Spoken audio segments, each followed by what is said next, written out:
ప్రశాంతమైన ఒక పట్టణంలో నిలన్ అనే బాలుడు నివసించేవాడు. అతనికి కొత్త ప్రదేశాలను అన్వేషించడమంటే చాలా ఇష్టం.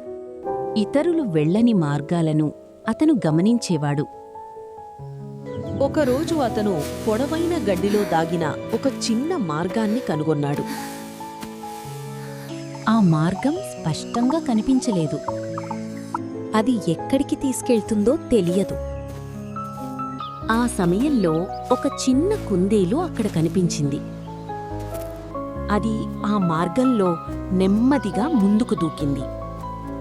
అది ఎక్కడా ఆగకుండా ముందుకు సాగింది. నిలన్ ఆ కుందేలును గమనించాడు. అతను కూడా ఆ మార్గంలో నడవాలని నిర్ణయించుకున్నాడు. ఆ మార్గం వంకరలు తిరిగింది.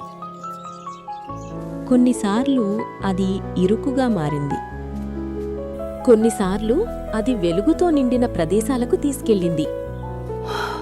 ఆ ప్రయాణం కొత్త అనుభవాలతో నిండిపోయింది. ఒకచోట మార్గం రెండు దారులుగా విడిపోయింది. ఎటు వెళ్లాలో ఎలాంటి సూచన లేదు. కుందేలు ఒక దారిని ఎంచుకుని ముందుకు వెళ్ళింది. నిలన్ కూడా ఆ దారినే అనుసరించాడు. చివరికి అతను ఒక కొండపైకి చేరుకున్నాడు. అక్కడ నుండి మొత్తం పట్టణం కనిపించింది.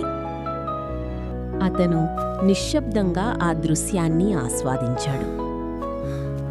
కుందేలు నెమ్మదిగా అక్కడ్నుంచి వెళ్ళిపోయింది. కొన్ని మార్గాలకు స్పష్టమైన దిశలుండవు అని అతను గ్రహించాడు. కాని ఆ మార్గాలు మనకు కొత్త ప్రపంచాలను చూపిస్తాయి అని అతను నేర్చుకున్నాడు.